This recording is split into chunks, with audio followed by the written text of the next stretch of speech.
Assalamualaikum warahmatullahi wabarakatuh. Selamat datang kembali di channel Kisah Warganet. Di video kali ini saya akan membawakan sebuah kisah yang berjudul Pesugihan Pabrik Garmen. Seperti apa ceritanya? Tanpa banyak basa-basi lagi, mari kita masuk ke ceritanya.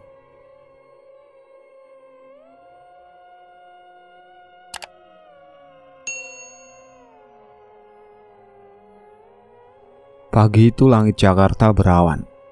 Jam masih menunjukkan pukul 7:10 saat Gadang turun dari Metro Mini di depan sebuah bangunan tua yang mencorok ke trotoar jalan raya.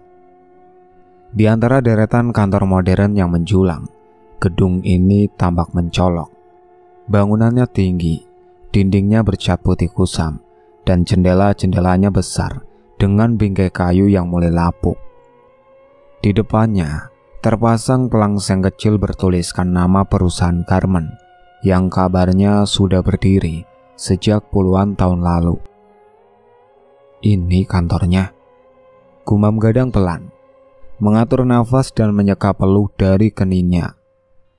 Ia melangkah masuk melewati gerbang besi yang terbuka separuh. Di dalam suasananya sepi, hanya beberapa motor terparkir rapi di samping taman kecil yang ditumbuhi rumput kering dan daun berserakan.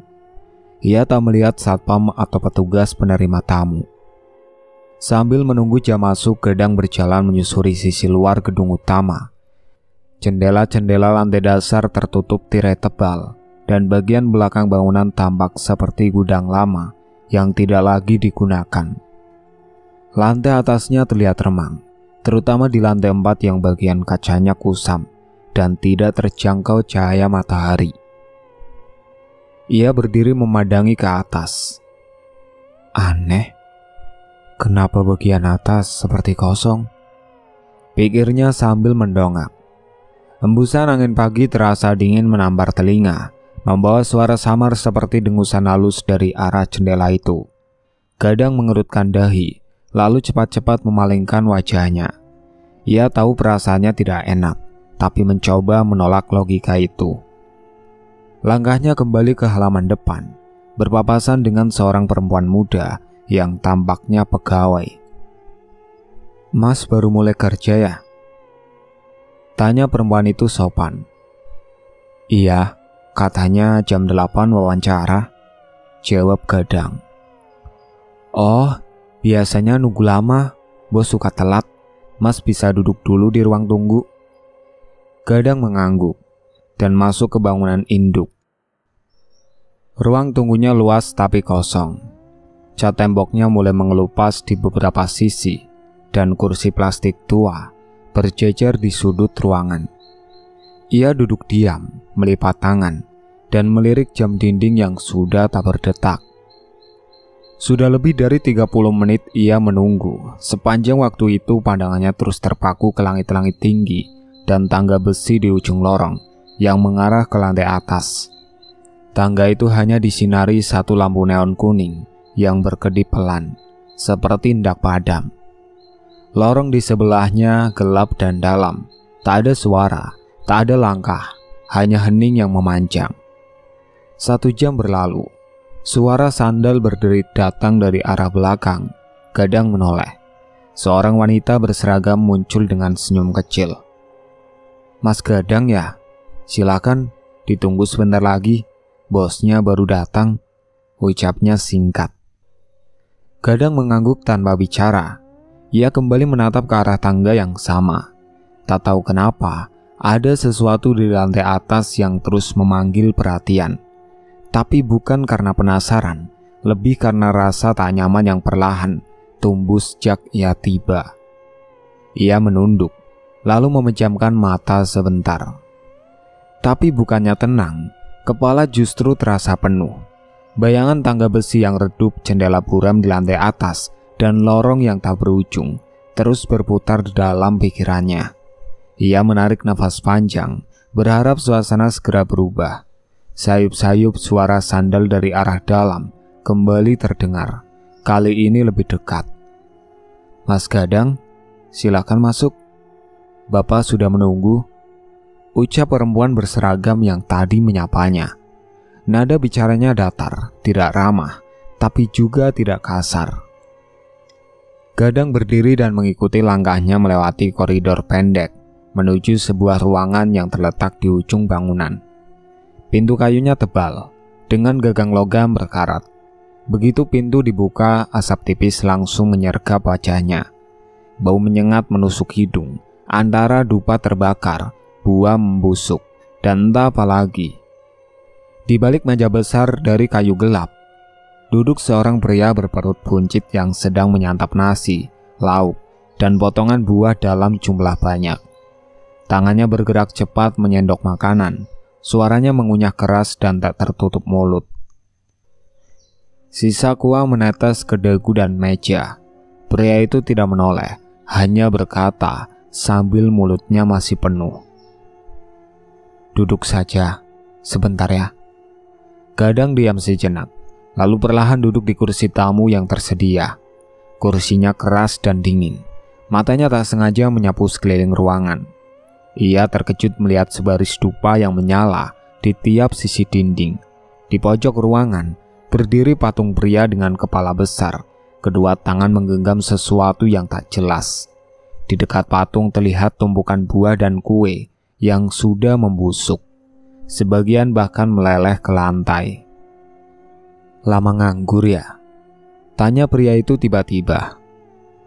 "Iya pak," jawab Gadang pelan. "Kerja keras," lanjutnya sambil menjejalkan lagi sepotong pisang ke mulutnya. "Insya Allah," saut Gadang sambil berusaha tidak memalingkan wajah dari bau tak sedap. Pria itu akhirnya berhenti makan dan menyeka mulutnya dengan tisu. "Saya Juliman, ini perusahaan saya. Kerja di sini gak gampang, tapi kalau tahan, bisa hidup enak," katanya. Gadang mengangguk. Juliman menatapnya tajam. Matanya kecil tapi gerak bola matanya cepat. Alisnya tebal dan terangkat terus, membuat ekspresinya terlihat marah meski mulutnya tersenyum. Senyumnya pun aneh, bibir tidak benar-benar bergerak, giginya tampak kotor, sebagian menguning, dan ada sisa makanan terselip di sela-selanya. "Bagian produksi butuh orang cepat. Lembur biasa, Kamis malam paling sibuk," katanya sambil mengelap tangan. "Tapi jangan banyak nanya, fokus kerja saja." "Baik pak," ucap Gadang. Pak Juliman berdiri dan mengambil sesuatu dari laci meja. Gadang tidak bisa melihat apa yang diambil. Ia lebih tertarik dengan deretan benda-benda kecil yang tergantung di langit-langit. Ada kulit binatang, kain hitam, dan tali rapia yang dikepang rapi. Semua tampak lama dan berdebu. Di sudut meja ada mangkuk tanah liat yang berisi cairan kecoklatan yang sudah mengering. "Kamu langsung mulai besok. Datang jam 7, bawa KTP asli, serahkan ke Larno, kepala regu," ucap Pak Juliman tanpa menoleh lagi. "Iya pak." "Sudah, keluar," katanya sambil duduk kembali dan melanjutkan makannya. Gadang berdiri perlahan dan melangkah mundur keluar ruangan. Saat ia menarik pintu, tangannya sedikit gemetar. Ia tak mengerti kenapa, tapi suasana ruangan itu seperti menahannya agar tidak pergi. Ia menatap sejenak ke dalam sebelum pintu tertutup. Di dalam Pak Juliman kembali makan, seperti tak terjadi apa-apa. Begitu sampai di ruang tunggu, Gadang duduk lagi di kursi semula. Pikirannya kosong. Ruangan itu benar-benar membuatnya tidak tenang. Ia mencoba menepis pikirannya yang mulai liar. Mungkin memang begitulah gaya atasan di perusahaan besar. Tapi sejak hari itu Gadang tak lagi bisa memandang kantor ini seperti sebelumnya.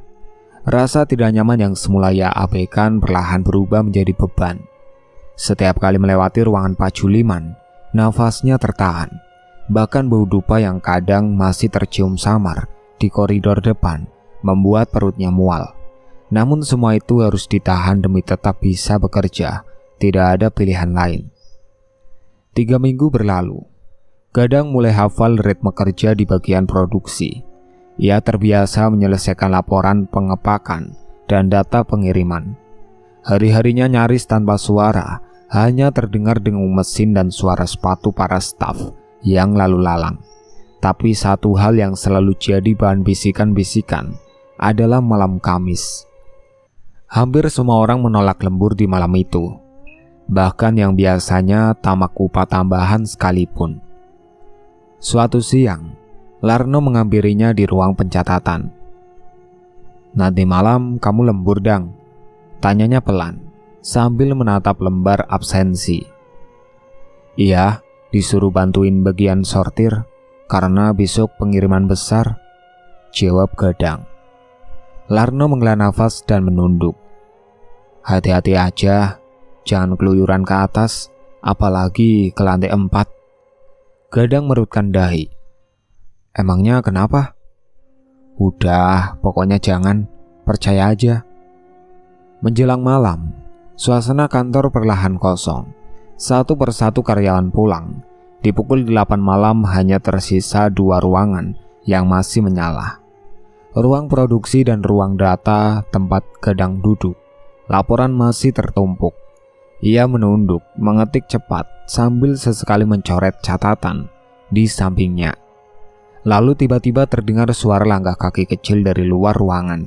Gadang menoleh, tapi lorong sepi, tak ada siapapun. Ia kembali mengetik, tapi suara itu muncul lagi. Kali ini disertai bayangan samar melewati dinding kaca di sebelah kirinya. Gadang berdiri, melangkah keluar. Lorong utama gelap, hanya satu lampu menyala di ujung. Di sana ia melihat sosok wanita tua berjalan perlahan. Bahunya bungkuk, jalannya lambat, dan rambutnya panjang kusut. "Nek?" panggil Gadang ragu. Tapi sosok itu terus berjalan menuju arah tangga belakang. Gadang mengikutinya. Tangga menuju lantai 4 tampak sepi, lampunya redup. Tapi ia tetap naik, satu persatu anak tangga. Di tengah lorong tiba-tiba sosok wanita tua itu menghilang begitu saja. Saat ia berdiri bingung, dari arah seberang muncul perempuan muda, berpakaian rapi, wajahnya tenang, kulitnya pucat, dan matanya lurus menatap Gadang. Ia menyodorkan beberapa lembar kertas ke tangannya. "Bisa bantu gandakan ini?" tanyanya datar. Gadang menatapnya heran. "Mbak, bagian apa ya? Saya belum pernah lihat." "Tidak penting, ini dokumen khusus, tapi kamu boleh tahu?" Gadang mengangguk pelan dan membuka lembaran itu. Matanya menelusuri daftar nama yang tersusun rapi. Beberapa nama familiar, ada 2 orang dari bagian produksi dan 1 dari gudang. Semua orang yang dalam 2 minggu terakhir tidak terlihat lagi di kantor. "Ini daftar apa?" bisiknya mulai gelisah. "Orang-orang yang harus berkorban di sini, meski mereka tidak mau," jawab perempuan itu pelan. "Maksudnya korban apa?" tanya Gadang, suaranya tercekat.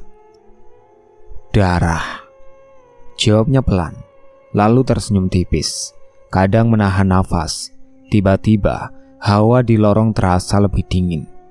Ia menunduk, tapi saat menoleh kembali, perempuan itu sudah tidak ada. Ruangan kembali sunyi, tak ada suara langkah, tak ada jejak kemana ia pergi. Dengan tangan gemetar, Gadang menjatuhkan lembaran itu ke lantai dan bergegas kembali ke ruangannya. Nafasnya terengah. Ia menutup pintu, duduk di kursinya, dan menatap layar komputer yang belum sempat ia matikan. Di kepalanya, berbagai kemungkinan berputar. Ia tidak tahu mana yang harus ia percaya. Malam sebelumnya seperti mimpi, tapi rasa dingin di tengkuk dan bayangan wajah pucat perempuan muda itu masih melekat kuat di ingatannya. Gadang datang ke kantor pagi-pagi, berharap pikirannya jernih kembali. Tapi belum sempat duduk, kabar buruk langsung menyambutnya. Salah satu staf bagian pengemasan ditemukan meninggal dunia di rumah kontrakannya. "Rangda meninggal?" tanya Gadang lirih pada Larno. Larno mengangguk tanpa ekspresi. "Iya, Tadi subuh katanya. Badannya biru-biru, mukanya hitam pekat. Gadang tercekat. Ia mengenali nama itu, tertulis di deretan paling atas dalam dokumen yang semalam sempat ia baca. Ia tidak ingin langsung menghubungkan, tapi rasa dingin di dalam dadanya seolah memaksanya untuk melihat lebih dalam. "Kenapa bisa begitu?" tanya Gadang pelan. Larno tak menjawab. Ia hanya memandangi layar komputer di depannya tanpa benar-benar bekerja. Siang harinya Gadang menghampiri Pak Ishak, penjaga malam yang sering terlihat di dekat pintu belakang. "Pak, semalam ada yang lihat sesuatu di atas nggak?" tanya Gadang hati-hati. Pak Ishak menoleh cepat. "Kamu nanya apa?" "Enggak, maksud saya cuma lihat kayak ada orang tua jalan di koridor atas, tapi terus hilang." Pak Ishak menarik nafas panjang. "Sudahlah, kamu kerja saja yang tenang. Di sini itu kalau terlalu ingin tahu, cepat capek hatinya." "Jadi emang ada yang aneh ya, Pak?" kejar Gadang. Lelaki tua itu tidak menjawab. Ia berbalik dan berjalan menjauh, meninggalkan Gadang berdiri sendiri di lorong belakang yang lembab. Hari-hari berikutnya berlalu lambat. Semua orang tampak bekerja seperti biasa, tapi suasana kantor terasa berbeda, terlalu diam. Tak ada lagi tawa kecil saat jam istirahat. Bahkan mesin fotokopi yang biasanya berisik pun terdengar lebih pelan, entah kenapa. Seminggu kemudian, saat rapat mingguan berlangsung di ruang pertemuan lantai 2, kejadian yang tidak pernah dibayangkan siapapun terjadi.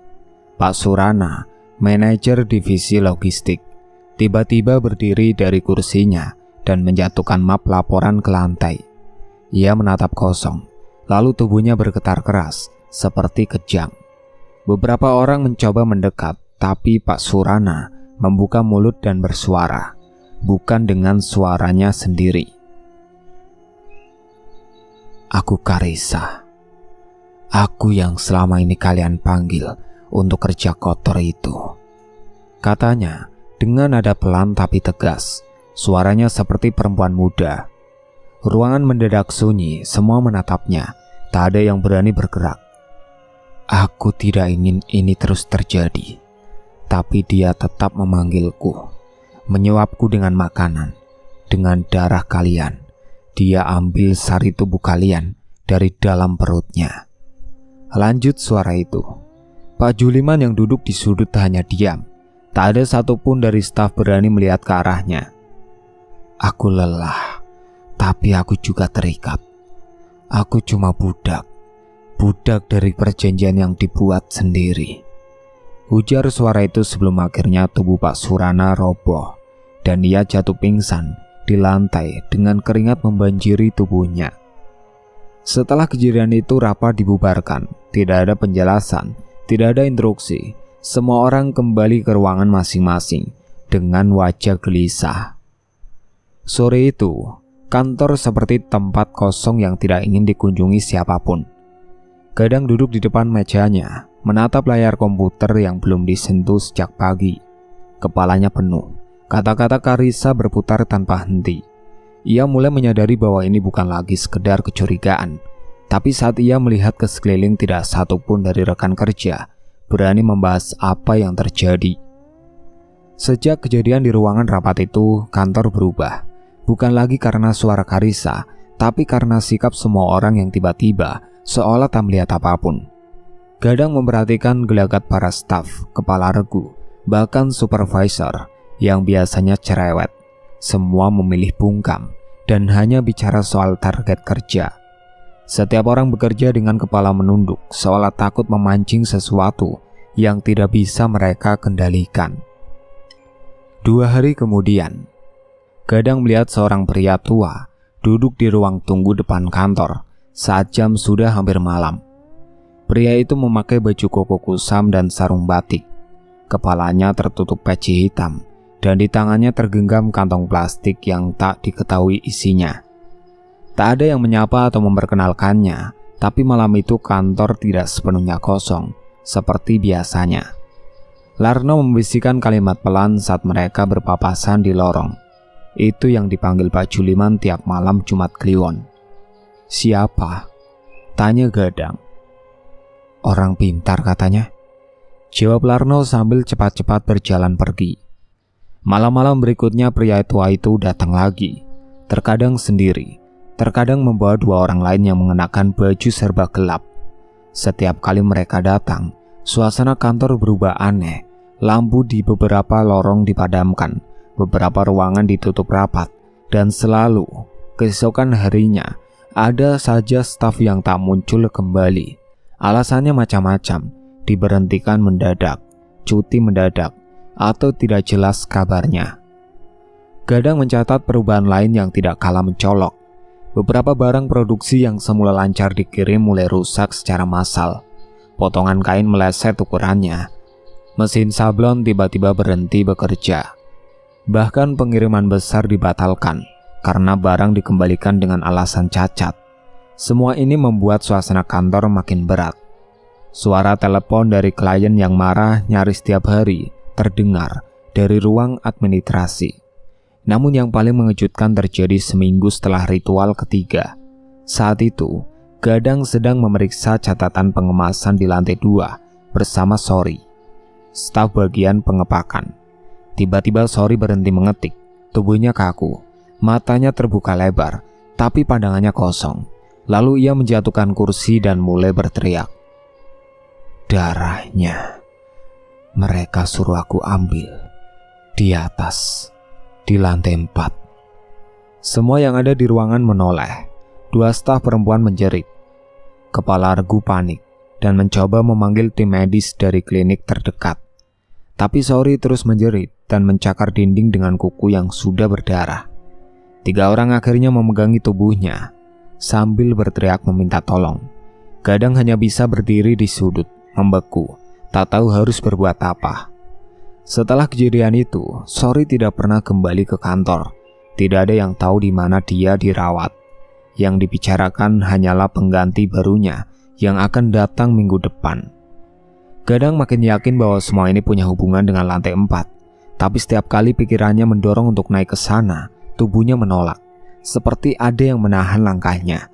Mungkin bukan secara fisik, tapi sesuatu di dalam diri yang merasa belum cukup siap. Ia tahu benar apa yang mungkin ia temukan tidak akan bisa dijelaskan dengan akal sehat, dan mungkin justru akan membuatnya ikut terseret. Pagi harinya, Larno menghampirinya di ruang kopi. "Kalau kamu bisa cari tempat lain, mending pergi aja, Dang," katanya pelan. "Kenapa kamu gak duluan?" tanya Gadang. Larno menatap meja. "Aku belum siap, tapi kamu kayaknya udah gak kuat." Gadang tidak langsung menjawab. Ia hanya menatap cangkir kopi yang tidak ia minum sejak tadi. Hari itu ia kembali ke meja kerjanya tanpa bicara banyak. Pikirannya penuh, dadanya sesak. Setiap suara pintu terbuka membuat lehernya kaku, dan tiap melihat lorong belakang menuju tangga, jantungnya seperti meloncat. Malam itu, malam Jumat, saat sebagian besar staf sudah pulang dan kantor mulai sunyi, ia berdiri cukup lama di depan pintu lorong. Kepalanya penuh pertimbangan, tapi kakinya tetap melangkah. Langkahnya pelan. Tangga ke lantai 4 tidak terlalu tinggi, hanya 10 anak tangga. Tapi setiap langkah terasa berat. Di pertengahan, bau bunga sedap malam tercium samar, bercampur dengan aroma asap yang mengingatkannya pada rokok tembakau basah. Suara lirih seperti orang sedang berbicara terdengar dari atas. Perlahan suara itu menjadi lebih jelas, seperti suara perempuan merapal sesuatu. Gadang berhenti sebentar di ujung tangga, menahan nafas. Pintu di depannya kusam dan berat. Ada kaca patri kecil di tengahnya yang buram, memperlihatkan cahaya remang dari dalam. Ia dorong pintu itu perlahan. Engselnya berdiri pelan. Begitu terbuka, hawa di dalam terasa lembab dan dingin. Ruangan itu luas, tapi sangat gelap. Hanya satu lampu kecil yang tergantung di tengah. Cahaya kuningnya tidak cukup menerangi seluruh ruangan. Di pojok, Di bawah cahaya yang minim, Gadang melihat sesuatu bergerak. Matanya menyesuaikan perlahan. Ia mengenali wujud yang tak seharusnya ada di tempat kerja manusia. Sosok itu besar, duduk membungkuk, tubuhnya hitam, kulitnya tebal seperti kulit kayu basah. Kepalanya menyerupai manusia, tapi rahangnya besar dan matanya merah menyala. Di tangannya, ia memegang seonggok daging yang masih meneteskan cairan. Daging itu dilahap dengan rakus. Suaranya jelas terdengar saat daging itu disobek dan ditarik. Gadang mundur satu langkah, lalu terpleset. Suara tubuhnya jatuh mengenai lantai, menarik perhatian sosok itu. Kepala besar itu perlahan menoleh ke arahnya. Tatapan matanya tajam, tidak berkedip.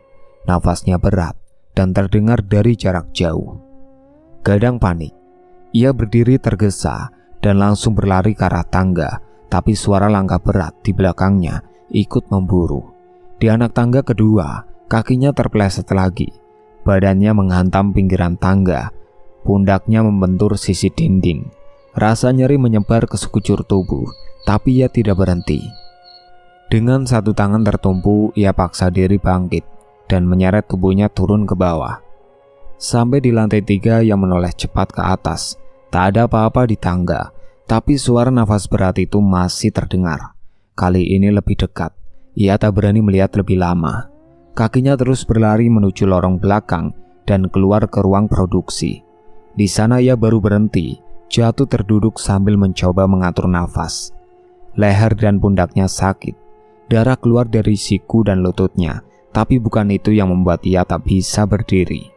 Bau darah dari ruangan atas masih melekat di hidungnya, dan yang lebih mengganggu adalah rasa seolah ada sesuatu yang masih mengikutinya. Singkat cerita, 3 hari berlalu. Gadang tetap bekerja seperti biasa, meski dalam hati ia sudah tak mampu bertahan lebih lama. Tubuhnya hadir, tapi pikirannya kosong. Setiap malam ia tidur di kontrakan dengan lampu menyala, dan setiap kali terlelap sebentar, suara kunyahan dan nafas berat itu kembali datang dalam mimpi. Siang itu seorang staf HR mendatangi mejanya. Pak Juliman memanggil ke ruangannya. Sekarang, ucapnya cepat, lalu pergi tanpa menunggu tanggapan. Gadang berdiri pelan, dadanya mulai sesak. Langkahnya ke ruangan itu terasa jauh lebih berat dari biasanya. Tapi ia tahu ini tidak bisa dihindari. Ia harus menghadap, harus selesai. Begitu masuk ruangan, Pak Juliman masih seperti biasa. Lampu agak redup, asap dupa menyesak di langit-langit. Bau buah basi bercampur dengan aroma kemenyan yang menyengat. Di balik meja, Juliman duduk dengan kaki selonjor, tubuhnya sedikit membungkuk, tapi tatapannya tajam. Duduk, katanya tanpa senyum. Gadang duduk perlahan.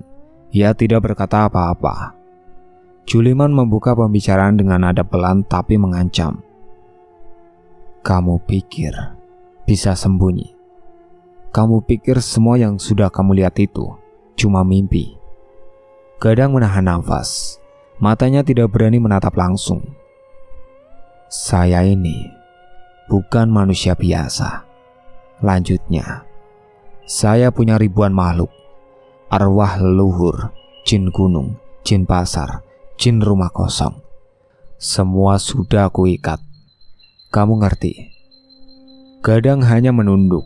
Di dalam dadanya campuran antara marah, takut, dan muak saling bertabrakan. Lantai 4 itu bukan buat orang sembarangan, tapi kamu nekat. Kamu pikir aku gak tahu? Semua yang naik ke atas aku tahu, aku lihat. Suara Juliman meninggi, tangannya menunjuk ke arah Gadang. Gadang tetap diam, tangannya mengepal di atas lutut, tapi tak bergerak. Makhluk itu pelindung saya. Dia jaga semua yang aku punya, hartaku, namaku, kekuasaanku, dan dia tidak bisa dikalahkan, katanya sambil membusungkan dada. Kamu ngerti, aku ini gak bisa mati. Lalu ia berdiri, berjalan mengitari meja, lalu berdiri tepat di depan Gadang. Sekarang aku kasih pilihan. Kamu diem, kerja biasa, dapat uang, dan pura-pura gak tahu apa-apa. Atau kamu cabut dari sini. Tapi jangan salahkan, kalau ada yang ikut pulang sama kamu. Gadang menelan ludah. Ia tahu hari ini bukan waktunya membantah. Ia hanya mengangguk perlahan. Juliman menatapnya tajam selama beberapa detik, lalu berbalik dan duduk kembali di kursi. Kamu pikir baik-baik, jangan sok jadi pahlawan di tempat kayak gini. Yang jadi pahlawan biasanya paling duluan mati, katanya datar. Gadang bangkit dan berjalan keluar tanpa mengucap sepatah kata. Sesampainya di ruangannya, ia langsung duduk dan menunduk lama. Pikirannya kosong, tapi satu hal mulai ia sadari. Jika tetap di sini, bukan hanya pikirannya yang akan habis, tubuhnya pun bisa menyusul. Sore harinya, ia duduk di ruang tunggu, menatap kertas surat pengunduran diri yang sudah dilipat rapi di saku. Kali ini ia bukan menunggu panggilan kerja, tapi menunggu kesempatan mengembalikan hidupnya yang tersisa. Gadang duduk dengan punggung tegak. Cukup lama ia hanya menatap lantai, mendengarkan suara langkah para staf yang lalu lalang, sambil menggenggam erat surat pengunduran diri di dalam saku. Tidak ada keraguan lagi. Badannya memang masih duduk di ruang tunggu, tapi seluruh pikirannya sudah berada di luar tembok kantor ini. Tak lama kemudian pintu ruangan Pak Juliman terbuka. Seorang staf keluar dan dari dalam terdengar suara rendah yang familiar. Masuk. Perintah itu pelan, tapi tegas. Gadang berdiri berjalan pelan menuju ruangan itu untuk terakhir kalinya. Hatinya berdebar, tapi langkahnya mantap. Saat ia mendorong pintu, aroma dupa langsung menyeruak, seperti biasa. Namun kali ini, Gadang tidak memalingkan wajah atau menahan nafas. Ia berdiri tegak di depan meja, menatap Juliman yang duduk di balik tumpukan berkas dan abu dupa yang sudah jatuh ke permukaan kayu. Aku udah bilang, kata Juliman tanpa menyapa. Kamu tetap mau pergi? Gadang tidak menjawab. Ia keluarkan amplop dari saku dan meletakkannya di atas meja. Juliman mengambilnya tanpa membuka. Ia melempar pandangan tajam, lalu tertawa pendek. Aku ini udah kasih tempat buat hidup, tapi kamu lebih pilih mati miskin. Gadang tetap diam. Kamu ini dilindungi, siapapun yang keluar dari sini bawa rahasia, gak ada yang hidup tenang, ucap Juliman lagi, kali ini sambil berdiri. Aku tidak bawa apa-apa, jawab Gadang pelan. Aku cuma mau keluar. Keluar? Dari mana? Juliman mencondongkan tubuh. Tempat ini bukan tempat keluar masuk sembarangan. Kamu pikir bisa tinggalin semua begitu saja? Aku tidak tinggalin apa-apa, potong Gadang. Aku cuma berhenti kerja. Juliman menyeringai, lalu mengangkat tangannya ke udara seolah memberi isyarat entah kepada siapa. Tapi Gadang tidak menunggu reaksi lebih lanjut. Ia membungkuk singkat, lalu berbalik meninggalkan ruangan itu tanpa berkata lagi. Saat tangan Gadang menyentuh gagang pintu, Juliman berteriak dari belakang. Kamu akan nyesel. Hidup kamu gak bakalan tenang. Aku tahu semua jalan yang kamu lewati. Gadang tidak menoleh. Ia buka pintu dan melangkah keluar. Koridor terasa berbeda, tidak lagi sempit, tidak lagi lembab, tidak lagi membuat dadanya berat. Ia berjalan melewati ruang produksi yang kosong, tangga yang pernah membuatnya terjatuh, dan lorong belakang tempat ia pertama kali mencium bau bunga sedap malam. Semua itu ia lewati tanpa henti, tidak cepat, tapi cukup pasti. Begitu keluar dari pintu depan, sinar matahari menyambut wajahnya, panasnya menusuk kulit. Tapi ia tidak menepis. Udara luar terasa lebih nyata dari yang pernah ia hirup selama ini. 1 minggu setelah keluar, Gadang mulai bekerja serabutan. Ia membantu warung di dekat kontrakan, kadang mengantar barang pesanan tetangga.